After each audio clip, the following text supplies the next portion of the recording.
Hi guys, welcome back to my YouTube channel. I am super excited to share something really amazing, and that is on how to knit a fair out design.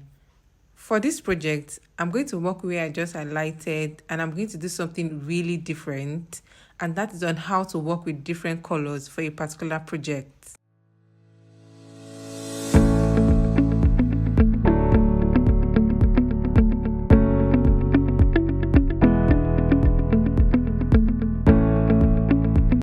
To start with, I am going to use my can box or carriage. Then I am also going to use tension 9. Now you can use either tension 9 or tension 10 if you want to work with a fair out design. Then I am also going to use a short comb. Aside the short comb, I'm going to show you all the things that I'm going to be using, which is the selector, 1x1 selector, which is very important. Then my transfer tool, 1x2 transfer tool. Also, I'm going to use my brush, then my long needle, and also my scissors. These are the important things that I am going to use for this project. You guys know that I always show you guys. Next thing is for me to insert my fair out punch card into the pattern box. Now I am using a brother KH851. So whenever you're inserting it, you need to insert it very well. Then you press the button, like where I'm pressing, you press it, very important. So it has to come out a little bit at the back. Now it is very important because for this project, it has like 2 designs on the fair out punch card, but I'm working with just one. One of the reasons why I used a sellotape just to highlight where I want to work with. Now the next thing is for me to select. I selected stitches 47. Now I'm using a short comb of 50/50, and one of the reasons why I just highlighted like I brought out 47 because I'm going to use the 50x50 comb just to grip the sides, like the ends. Now for this one, I am not going to do the A-wrap casting on. I have another way of doing my own casting on method, which works well for me. Now I am also going to bring out a single strand from the ball of yarn. I love to bring out the one inside. It makes it very smooth whenever I am knitting. I don't like to use the one by the side. So once you once you get the single strand, the next step, the very first step, is for you to pass your yarn through the antenna, which is very important. So you can use either the left hand side or the right hand side. So that is the first step, the second step, and the third step, which is very important. This helps you to knit smoothly to avoid excess wool by both sides. Now once you do that, you are going to pass the single strand of yarn inside the hand feeder on the carriage, which is very important. Now you're going to see like a long arrow just to indicate it. There's like a long arrow and the short arrow, but I'm using the very long arrow. Now for me to start the casting on method, I am going to alternate 1 by 1. So this is the rib part, the down rib part that I'm working with. And I love to alternate, like I love to start from the one inside. So once you start from the one inside, like if you're alternating the last one by the end, that's the 47-1 by the right hand side, it's going to move inside. Now after that, because they're in position E, I'm going to move it slightly to position D. Now for a brother machine, we have by the side, we have A, B, D, E. There is a function for it. Now then I use my brush to open it because I want to also like hang my comb. Now because I told you that this comb is 50/50, you have to hang it very well. It is very important. So you just grip both sides. There's like a lock by both sides. You just use it, which is very important because you want to do the casting on method. Now once you do this, you just place your single strand of yarn on top of the place that you opened, then have like enough by the sides, both sides. Then you take it gently. Now I am moving it from position D to B. I am moving from D to B, which is the B position. B is the working position. So you move it slightly one after the other, which is very important. So one of the reasons why I have to zoom it closely is for you to see how I did it. Like, I opened the clip at first. One of the reasons, then I had to move it gently. So as you're moving it, you have like 2 by both sides. Then you just move it inside. Very important. So you're going to do this till you get to the extreme end of your can box. Now I want to explain something. My cam box is by my left hand side. You guys know that because I'm left-handed. So if your cam box is by the right hand side, you start from the left and end on the right hand side. So once you do that, the remaining excess wool that you have, because it has to be straight, you just move it through the antenna. So once it's straight, you unhang the comb both sides like you're bringing it down. So it's going to grip the yarn. Once it grips the yarn, you will now knit. So you have to be careful while knitting. You have to like hold it because it's the first one. The first roll and the second row, you have to hold it. But before then, I like to use this last part of the antenna to grip it. So the reason is because it's going to move it backward automatically once you use it. So for this part, I'm going to use tension 4 because it is the rib. I alternated one by one, tension 4. So you just hold it gently, then knit. Then when you keep knitting, now the carriage rather will hit the row counter to count it. So I am going to knit 40 times. And one of the reasons why I love this part of casting on is because it knits smoothly, very, very easy. So you're going to knit 40 times before we double or fold it. You're going to see the beauty at the end of this project. Now, once you do this, I've knitted 40 times. The ones in position A that we took back at first, you're going to bring them to position D, not the one in position B. So let me repeat it again. The ones in position A, you're using the selector. If you don't want to use the selector, you can also use your hand. If you feel the selector doesn't work well for you, you can use your hand. So you just bring them slightly to position D. Once you bring them to position D, once you are folding it, you need to be very careful while folding it. You don't fold it the other way, because if you fold it the other way, it's going to come out and you now have to start from the beginning.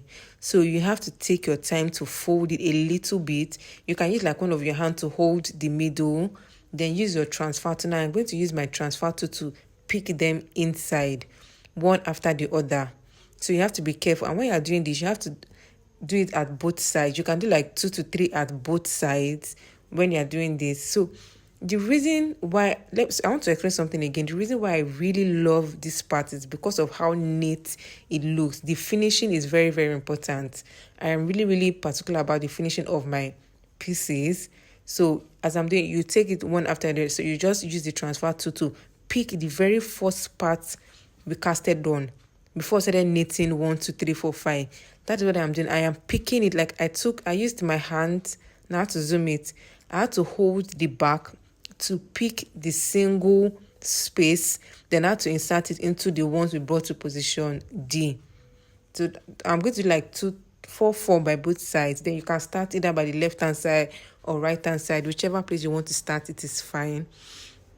Now when you finish doing all this, you are going to bring out all the working stitches, like everything. That's the ones in position B and the one in position D that I just worked on. So you're going to bring all of them up because we want to knit it 2 times. So you just hold the middle, grip it, then use your selector to move them. Now when you want to knit 2 times, the very first time can be a little bit hard, but the second time will be very, very easy for you to knit. Now I have knitted it 2 times to lock it. Now I have folded it. I want to also start the fair out design. Now this part, you need to be very, very careful while doing this part, because you need to now insert the fair out punch card into the pattern box. Now when you are doing this, you have to be very careful. So when you are inserting it, sometimes if it's not straight, you have to remove it and insert it till it's well aligned. Like you can see the part that are steric, like it has to be straight. And when I did that, for it wasn't straight, when looking at it, so I had to remove it, then insert it again till you're seeing the aligned part. It has to be straight. Very, very important, because if it's not straight, you won't be able to knit well, or you'll be having like errors. Now you have to move it inside very well. Like this paper that I used, I want to just work with just this particular design. Now you need to knit once. I'm going to also switch it. So you need to press the middle button and turn it to the left hand side. Then I press the middle button. This is how to knit a fair out design. So I want to also say something, because I'm going to work, when you knit once, it's going to pick the fair out design. So it's going to move in, but the first time it won't give you the exact design at first. So you need to now knit like extra 2 times. Then you now insert the yarn. Now I'm using the red one. So now the black one is for the design. So I'm going to switch. Now I think I'm using like different colors. The black one is for the design, for all the colors. Now the red one is what I'm going to put inside, then I close it, then I now insert, I just pass the black one by the side, this small arrow, I just pass it inside, then I knit. So that's how I'm going to do it. So as I said, there's like a paper tape by the side. For this, once you knit one, sometimes it may not knit, but just keep knitting, so it's moving inside on its own till it peaks, till the black one peaks. Now, when you are doing this, you can see the paper tape by the sides. So as I said, I'm not using all the designs. I'm going to stop where you can see the paper tape on top. Then I keep knitting. So it's just a repeated thing. So once I get to that paper tape, I'm going to stop for the red one. Then I cut it. Then I use, you can see how I've arranged the next color. Then I use the next color, which is the yellow one. Then I cut it. As I now when I finish the red one first, I am going to, you can use either the stitch marker, there's something we call a stitch marker, or you can roll it back. So I'm going to explain it to you here. You can use either the stitch marker or you will roll it back manually on your own. Now for this one, I am going to use like a stitch marker to show you at first. Aside the stitch marker, this is like what I love to do the most. Do you understand? I love to like manually knit it rather, meaning, okay, aside that this is the stitch marker that I made mention of. You can use it by the side. Now there's like a 2 dots by the side. Then I'm going to use the stitch marker to hold it, to grip it. So this is one way for you to use it if you want to. But for me, I don't really fancy it. You have to lock it both sides.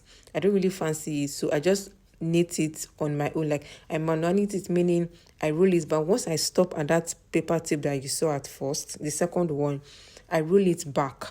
It works best for me. If you can't do that, you can just use the stitch marker, and as you're knitting, meaning as you're knitting, it is rolling on its own. It is rolling on, you don't need to remove it. But for me, as I said, I don't really fancy it. I only use the stitch marker if I'm working with all the designs. You know, for this punch card, there's like 2 designs on it, but I am not working with the 2 designs. So I am just going to manually knit it. Once I get to the second paper tape, I know when to stop because I've counted it. Then I roll it back. Like what I am doing, I roll it back. So once I do that, it means once I'm done with a particular color, you cut it, then you change it. So that is just where the time is. It's just a little bit time consuming, but it's a very, very nice design. It's all about you to concentrate. So once you cut it, you switch to the next color, which is the yellow, then knit. Once you're done knitting, so one thing about this design, this project, is all about concentration. So you don't miss it, you don't miss the line. Once you switch to the yellow ones, once I'm done with the yellow one, I use the green one. Once I'm done with the green one, I use the blue one. So once I'm done with the blue one, so for this one, I'm going to stop at the blue one.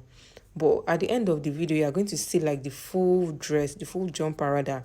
What I did was when I finished at the blue one, I went back to the red one. So I love to arrange mine like this so that I don't miss the colors. After the blue one, I had to switch back to the red one, then yellow. So you just do that, as I said, repeatedly. It's all about repetition. That's the beauty of this jumper. All about repetition, and you can use any color that you want to use. Now, the main design, the color of the main design is the black one, while the body has to do with the colors, all the colors that you're seeing. So it's quite easy. As I said, it's all about concentration. Once you concentrate, trust me, you will love the beauty of this, and you can use any fair out punch card to achieve this design. As I said, all about concentration, and that is the beauty of this. So it's really amazing how I came up with this design like 4 to 5 years ago, and I've had a lot of people order for this particular design. The only thing that some of them will tell me, okay, don't use this particular color, I want you to switch to another color, and which is fine. Trust me, you don't necessarily have to stick to just these colors that I use. Any color you feel that works best for you. And you need to also know how to mix colors. Very, very important. Now, I love to use black for the main design because black goes with anything. Now, if you check my Instagram page, you realize that I've made like different shades of colors. I've used like different shades of color rather for this particular design. That is the beauty, and I always stick to black because black goes with anything. So as you can see, I had to switch. I'm done with yellow, I switched to green. Once I'm done with green, as you can see, I switched to blue. So that was how I did it. If you watch the end of this video, you see how I moved it again to the next color, which is red, yellow. As I said, it's just a repeated thing. Now I just made this one for you guys to see, and you guys can also try it. Make anything you want to make. You don't necessarily have to even make a jumper. I've made a skirt with this. I've also made a socks with this. Anything, you can make anything with it. So once you are done, you need to switch back. Now, once you switch back to the stockinette knit, you can feel it that is now knit. Sorry, that is now knit. Like, I mean the normal knitting process. Like, I had to press any button to make the middle button out. Then I had to switch it back. Then I knitted like 10 to 20 times because I'm done already. Now you can see the difference. After this, I'm going to just cast out because I just want to show you how to mix colors when knitting a fair out design. So next thing is for me to gauge it into two, cut it, and I cast out using my long needle, which is very, very important. I really love to use my long needle. So that is just it. It is very, very easy. It's all about concentration. Concentration. I know we are humans, we make mistakes sometimes, but then again, you just need to concentrate. I usually make mistakes sometimes, so I totally get it, but please just try and concentrate for you to get the beauty of this particular design. So that's just it. Very, very easy. Please, I want you guys to try it and tag me. Make anything you want to make. A socks, a jumper, a skirt, anything is fine with this kind of design. So you can also use any fair out design to achieve it. So whenever you are done knitting, please always check your row count and switch it back to 000. The reason is because if you want to knit something else and you stick to that previous number, you might just continue and you just get lost with the number. So now this is the beauty of what I just knitted. You can see how beautiful it looks, how neat it also looks. Very, very important. So it's not all about knitting. It's all about having a neat work, a finished work by the sides, at the back, everything. One thing I really love about this is also the neatness of it. And I also want you guys to try it. This is the finished look, how I repeated it, and also how I packaged it. See you in my next video. Bye.